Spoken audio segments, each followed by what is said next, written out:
Hello दोस्तों, कैसे हैं आप सभी। उम्मीद करता हूं आप सभी बहुत ही अच्छे होंगे। तो आज के इस वीडियो में हम पढ़ने वाले हैं क्लास 10th फिजिक्स का तीसरा चैप्टर जो है विद्युत का 11 इंपॉर्टेंट बहुविकल्पीय क्वेश्चन जो आपके 2023 के एग्जाम के लिए बहुत ही इंपॉर्टेंट होने वाले हैं। तो इन सभी को आपको पढ़ के जाना है। इससे पहले मैं बता दूं कि यदि आप इस वीडियो को देख रहे हैं सब कुछ अच्छे से साफ साफ दिखाई दे रहा होगा तो बहुत ही अच्छी बात है। यदि नहीं दिखाई दे रहा होगा तो आप अपने वीडियो की क्वालिटी को बढ़ा लीजिए, क्योंकि बहुत ही लो क्वालिटी में आपकी वीडियो चल रही है। तो इसके लिए बहुत से स्टूडेंटों को पता होगा, बहुत से ऐसे स्टूडेंट हैं जिनको नहीं पता होगा कि किस प्रकार वीडियो की क्वालिटी को बढ़ाते हैं।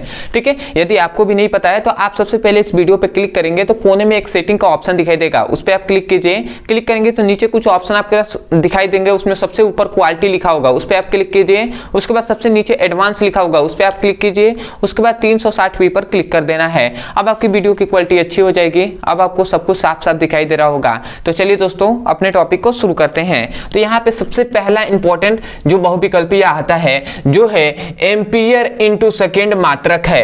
एम्पियर इंटू सेकेंड मात्रक होता है किसका भैया? देखिए यहाँ पे लिखा है विद्युत ऊर्जा का या विद्युत वाहक बल का या आवेश का या धारा का। तो याद रखें भैया कि एम्पियर इंटू सेकेंड मात्रक होता है आवेश का। किसका होता है? आवेश का मात्रक होता है। ठीक है, क्योंकि I इक्वल टू क्या होता है? Q बाई T होता है। और ये आवेश यहीं पे रह जाएगा, ये T इधर गया तो आवेश Q इक्वल टू क्या हो जाएगा? I into T. क्या हो जाएगा?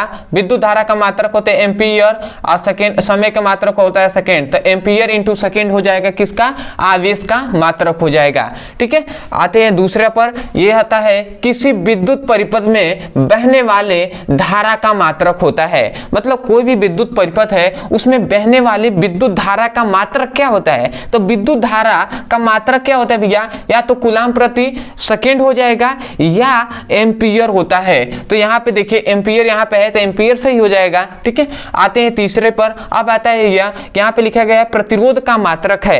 अब प्रतिरोध का मात्रक क्या है? यहाँ पे ओम लिखा गया है, यहाँ पे ओम प्रति मीटर, यहाँ पे ओम इंटू मीटर, यहाँ पे मीटर प्रति ओम। परंतु हम जानते हैं कि प्रतिरोध का मात्रक ओम होता है। प्रतिरोध का मात्रक क्या होता है? ओम होता है। तो ये वाला सही हो जाएगा।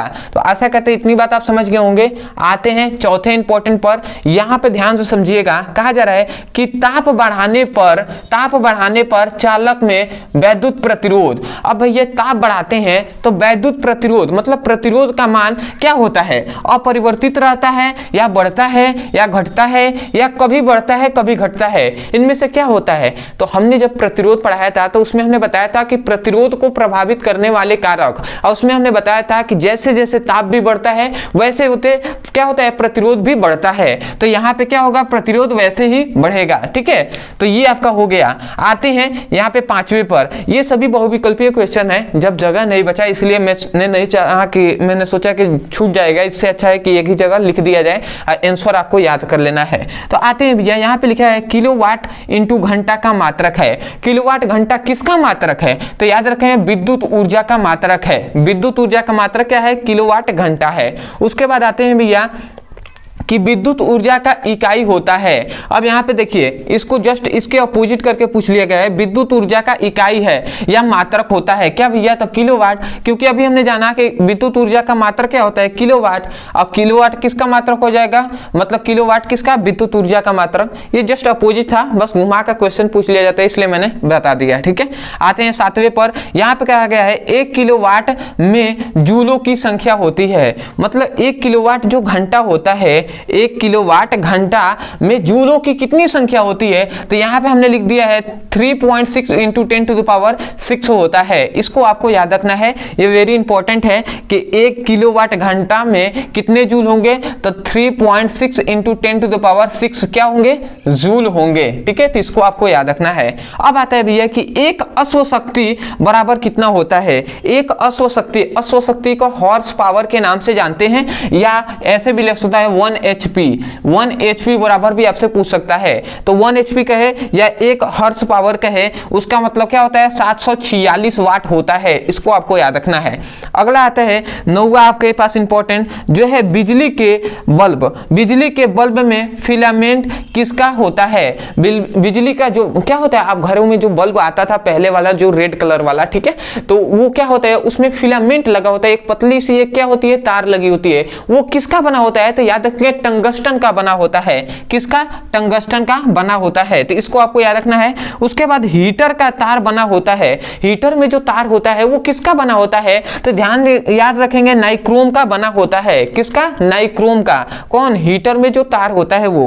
ठीक है, आते हैं 11वां क्वेश्चन पे, ये बहुत इंपॉर्टेंट है, ध्यान दीजिएगा। ओम के नियम के अनुसार, ओम के नियमों के अनुसार विभवांतर और विद्युत धारा के बीच ग्राफ होता है। कैसा ग्राफ बनता है? तो विभवांतर और विद्युत धारा के बीच किस तरीके से ग्राफ बनता है? तो भैया सरल रेखा का ग्राफ बनता है। मतलब किस प्रकार सा? तो इस प्रकार सा ग्राफ बनता है। यहाँ पे भी, यहाँ पे आई, ठीक है, तो ये सरल रेखा का एक ग्राफ है ना, तो इस प्रकार ही ग्राफ बनता है। तो आशा करते हैं कि ये जो 11 आपके मोस्ट इंपॉर्टेंट बहुविकल्पीय क्वेश्चन थे ये आपको समझ में आ गया होगा।